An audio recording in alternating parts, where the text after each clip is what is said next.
Hello, xin chào các bạn đã quay trở lại với kênh YouTube Review 5 phút.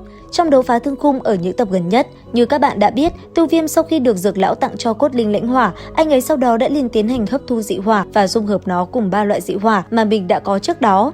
Cũng nhờ vậy, vừa dung hợp thành công, Tiêu Viêm đã thành công đột phá từ đấu tôn nhị tinh lên tứ tinh đấu tôn. Có thể nói, với sức mạnh gia tăng một cách nhanh chóng, Tiêu Viêm sau khi thi triển Thiên Hỏa Tam Huyền Biến, anh ấy đã có được sức mạnh của một gã lục tinh đấu tôn.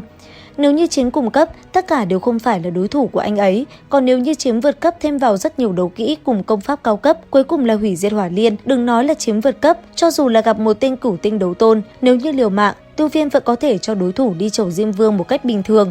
Tuy nhiên, nếu như muốn chiến với cường giả đấu thánh, Tiêu Viêm hiện tại vẫn là chưa đủ khả năng, thế nhưng sắp tới đây, anh ấy lại phải đương đầu với không ít khó khăn khi mà đám cường giả của Trung Châu đã liên kết với hồn điện bắt đầu nhắm tới anh ấy cùng tinh vận các. Và tất nhiên, cũng vì kẻ địch ngày càng mạnh lên, Tiêu Viêm phải mau chóng gia tăng thực lực của mình để bảo vệ những người xung quanh. Chính vì lý do đó, nó đã thúc đẩy anh ấy phải mau chóng đi tìm sức mạnh mới cho mình. Và tiếp theo, Tiêu Viêm đã quyết định đi tới chỗ bồ đề cổ thụ để tìm kiếm cơ duyên. Trong chuyến đi này, anh ấy đã đoạt được bồ đề tâm, sau đó Tiêu Viêm liền trở về tinh vận các để luyện hóa nhằm đột phá đấu thánh. Kể từ đây, Tiêu Viêm đã bế quan với những tháng ngày dài đằng đẵng chìm trong tu luyện. Rốt cuộc, sau 2 năm, anh ấy cũng tỉnh lại để rồi cuối cùng anh ấy cũng thành công đột phá đấu thánh. Kể từ đây, những cường giả đấu thánh của hồn điện cũng lần lượt lên bảng đếm số. Vậy thì bạn có biết đã có bao nhiêu cường giả của hồn tộc phải ngã xuống trước sức mạnh mới của Tiêu Viêm hay không? Nếu chưa có câu trả lời, vậy thì hãy cùng mình điểm qua một vài cái tên các bạn nhé. Đầu tiên, kẻ lên bảng đếm số sớm nhất, đó chính là Đại Thiên Tôn của hồn điện. Thực lực của lão khi đó đã đạt tới nhị tinh đấu thánh trung kỳ. Ngày mà hắn ngã xuống chính là ngày Tiêu Viêm đột phá nhị tinh đấu thánh. Khi đó, Tiêu Viêm đã cùng Dược Lão và Tử Nghiên huyết tẩy hồn điện. Bằng vào Hoàng Tuyền Chỉ, Hoàng Tuyền Trưởng và Hoàng Tuyền Thiên Nộ Tam Tuyệt, Tiêu Viêm đã phá tan phòng ngự linh hồn của Đại Thiên Tôn. Làm xong, Tiêu Viêm liền thu lại linh hồn của hắn ta và phong ấn vào ngọc bình.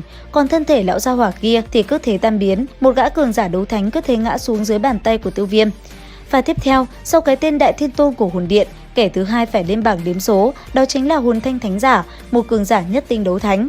Có thể nói, tên này tuy không mạnh, thế nhưng hắn lại nhiều lần khiêu khích Thiên Phủ Liên Minh khiến anh Viêm khá nóng máu. Chính vì thế cuối cùng, hắn đã trở thành vật tế để luyện hóa dị hỏa của Tiêu Viêm. Tiếp theo, sau khi năm chính của chúng ta đạt tới ngũ tinh đấu thánh, chỉ một chưởng tung ra, anh ấy đã làm hồn thanh đăng xuất, thân thể cứ thế tan biến. Tên này yếu đến nỗi Tiêu Viêm cũng chẳng thèm thu lấy thân thể.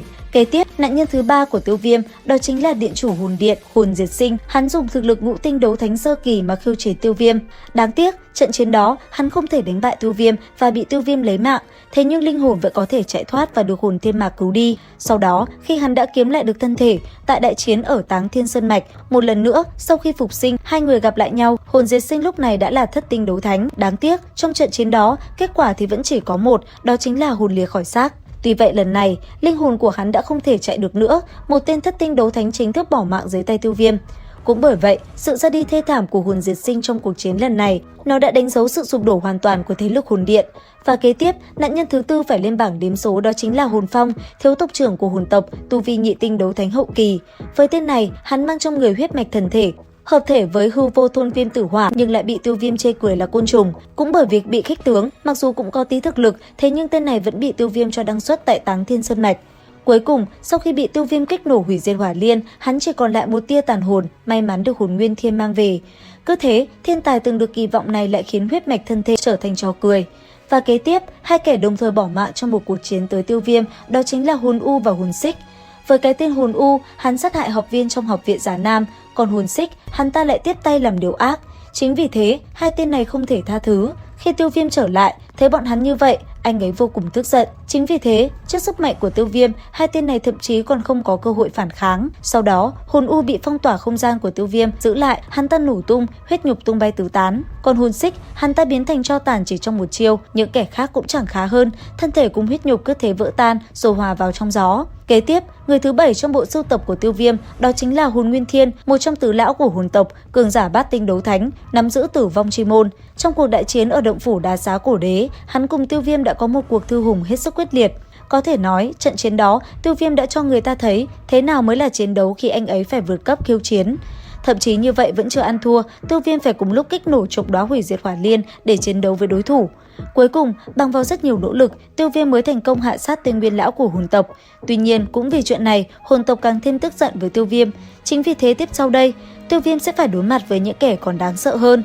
Và liệu rằng, sau 7 tên đấu thánh kể trên, còn cái tên nào nữa mà mình bỏ sót các bạn nhỉ? Cùng comment dưới phần bình luận nhé! Nhớ theo dõi kênh YouTube Review 5 phút để biết thêm chi tiết. Xin chào và hẹn gặp lại!